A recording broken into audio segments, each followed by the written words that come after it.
আজকে যে বিষয়টা নিয়ে কথা বলব সেটি হলো সার্টিফিকেট। সার্টিফিকেট হারিয়ে গেলে আপনার করণীয় কি? অনেকে সার্টিফিকেট হারিয়ে গেলে হতাশা হয়ে যায় বা বিভিন্ন হতাশাগ্রস্ত হয়।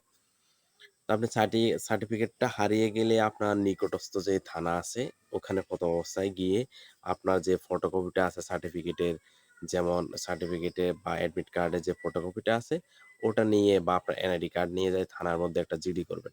এটা হচ্ছে আপনার প্রথম অবস্থার কাজ।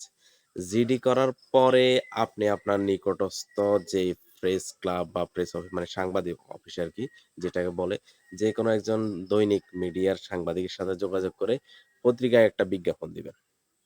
এটা আসলে হয়তো অনেকের যে আপনার যে পার্শ্ববর্তী যে থানাটা থাকে ওখানে গিয়ে কিন্তু জিডি করতে হবে। আপনার যে থানার আন্ডারে পড়ছেন, ঠিক আছে? আপনার বাড়ি থেকে যেই থানাটা কাছে ওটাই। আর পার্শ্ববর্তী মিডিয়া বলতে আপনার বড় সোশ্যাল মিডিয়ায় দিতে হবে এমনটা নয়। আপনার বাজারের আশেপাশে বা আপনার বাড়ির আশেপাশে যেই মিডিয়াটা আছে, ঠিক আছে? দৈনিক গণমাধ্যম যেকোনো একটার মধ্যে দিলেই পত্রিকার ওই কাটিংটা যেই পত্রিকার যে এরিয়াটা বাইর হইব ওই কাটিংটা আপনি নিতে হবে। তারপরে আপনি আপনার ওই যে ফটোকপিগুলো আছে, এরপর আপনার যে শিক্ষা প্রতিষ্ঠান আছে ওখান থেকে আপনি একটা প্রত্যয়নপত্র নিবেন। ঠিক আছে? তারপর আপনি অনলাইন থেকে হারানো হারানো একটা ফরম নিবেন। ফরমটা সুন্দরভাবে ফিল আপ করবেন। আর আপনার ২ কপি ছবি সাথে এড করে দিবেন। আপনার পিতামাতার এনআইডি কার্ড সহ, ঠিক আছে?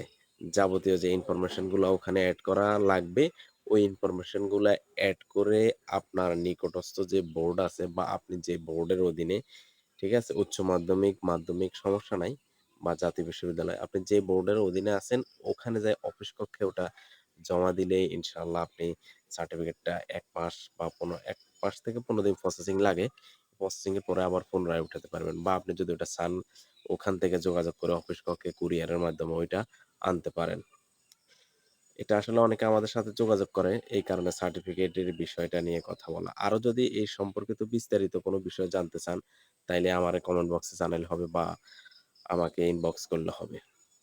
ইনশাআল্লাহ সামনের ভিডিওতে আমি ভিডিওতে চেষ্টা করব সার্টিফিকেট সংশোধনে অনেকের ভুল আছে সার্টিফিকেট সংশোধনে কিভাবে করবেন এই বিষয়টা আপনাদেরকে বুঝিয়ে এবং দেখিয়ে দিব ইনশাআল্লাহ কিভাবে আপনি সার্টিফিকেটটা সংশোধন করবেন নিজে, নিজে।